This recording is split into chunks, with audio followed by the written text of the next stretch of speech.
everyone. If you're aiming to level up from an 85 in your pre-boards to 95 in your final boards, you have come to the right place. I'm about to share the stuff nobody tells you, strategies that go beyond textbooks and study routines. These are the things that can really change your approach to studying, boost your performance, and put you on track for an impressive score. So let's dive in. Let's come to the first point, which is embrace unorthodox study timings. It's not about studying more hours, it's about studying at your peak hours.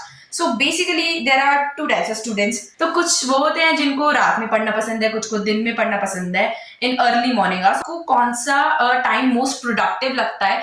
If you feel that you are not distracted at night तो आप रात में पढ़ो. If you feel that you are not distracted early mornings तो आप दिन में जल्दी पढ़ो. कुछ लोग होते हैं जो देर रात तक पढ़ सकते हैं बट जल्दी उठ के नहीं पढ़ा जाता. कुछ लोग होते हैं जो जिनको रात में टाइम से सोने की आदत है तो वो दिन में जल्दी उठ के पढ़ सकते हैं. So it's completely up to you. But कुछ लोग ये सोचते हैं कि सुबह 5 बजे से रात के 11 बजे तक अगर हम पढ़ेंगे पूरा so we'll be able to score good. But ऐसा हमेशा नहीं होता है बिकॉज आप इतने लंबे टाइम के लिए कंटिन्यूसली बिना डिस्ट्रैक्ट हुए नहीं पढ़ सकते. तो आप बीच में डिस्ट्रैक्ट होते हो, बीच में आप लेट जाते हो, बीच में आप फोन चलाने लग जाते हो. तो जो आपने पहले पढ़ा है वो आप भूल जाते हो. प्रोडक्टिविटी नहीं रह पाती है.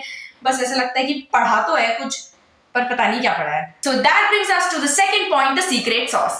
Transform passive reading into active recall. So you don't just read, you interrogate your brain. Many students passively read textbooks or notes thinking that they have studied.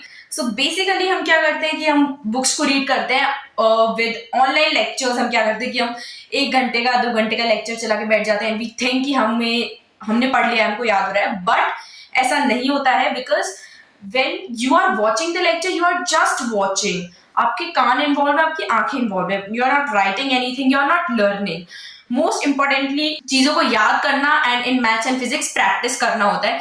लेकिन जब हम ये नहीं करते हैं तो हमने सेल्फ स्टडी जीरो करी है. You need active recall specially in social science and theory subjects. So what active recall is? So आपको क्या करना है? You need to open your book, take one topic, read the line, understand, then close your book and then आपको बोलना है what you studied. और अगर आपको ऐसा लगता है कि लिखने की जरूरत है तो आप लिख के देख सकते हैं कि आपने अभी क्या पढ़ा कुछ टाइम पहले. जो चीज आपको याद नहीं रहेगी, जो पॉइंट्स आप मिस कर रहे होगे उससे आपको समझ में आ जाएगा कि क्या चीज रह रही है. So this is a scientifically proven technique. So now let's come to the third point. Don't just memorize. Understand the logic behind every concept. So basically हम क्या करते हैं, हम चीजों को याद करते हैं. स्पेशली इन सोशल साइंस भी थिंक कि इसमें तो रट्टा मारना है, बट ऐसा नहीं होता है. Even in social science there is logic behind something, especially in geography and political science. History में भी कहीं कहीं पे आप लॉजिक लगा सकते हैं, लॉजिक लगता भी है. So it is very important to understand the logic. इससे क्या होता है, आपको चीज वो जो भी है वो लॉन्ग टर्म के लिए याद रहेगी. For examples in subject like physics and chemistry, understand the derivation of formulas instead of just cramming it. Maths के जो चैप्टर्स होते हैं उसमें जो फॉर्मूलाज होते हैं उसमें भी जैसे सिलेंडर का CSA TSA वगैरह होता है, इसके भी लॉजिक्स होते हैं. And if your teachers are not teaching you, open YouTube, वहां से सीखो. But it is very important क्योंकि इतने सारे फॉर्मूलाज अब याद करना पॉसिबल भी नहीं है, मतलब एक साथ में.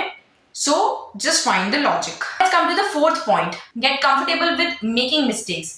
Yes, you heard that right. The pressure to be perfect in every subject actually harms your learning, but has a secret. Mistakes are your fastest path to mastery. The more mistakes you make now, the fewer you will make during your boards.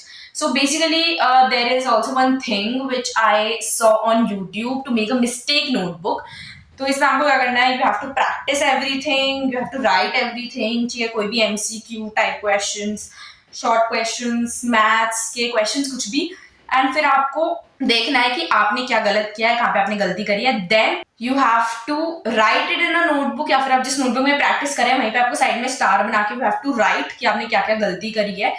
And before your exam से 10-15 दिन पहले या फिर the next time you are solving the sample paper और PYQ, तब आपको देखना है कि आपने पिछली बार क्या मिस्टेक करी थी. Even in your pre board से पहले भी आप उस नोटबुक को खोल के देख सकते हैं कि आपने पहले क्या मिस्टेक करी थी जो आपको अब नहीं करनी है. This I have tried and this has helped me a lot. Now the fifth point comes, create your own mental road map for each subject. Instead of depending upon the books for the road maps, make your own road map. जिससे आपको बहुत अच्छे से समझ में आएगा. Like in history, if you are not able to learn the dates, तो make a chart जिसमें सारे मूवमेंट्स एंड सारी डेट्स लिखी हों.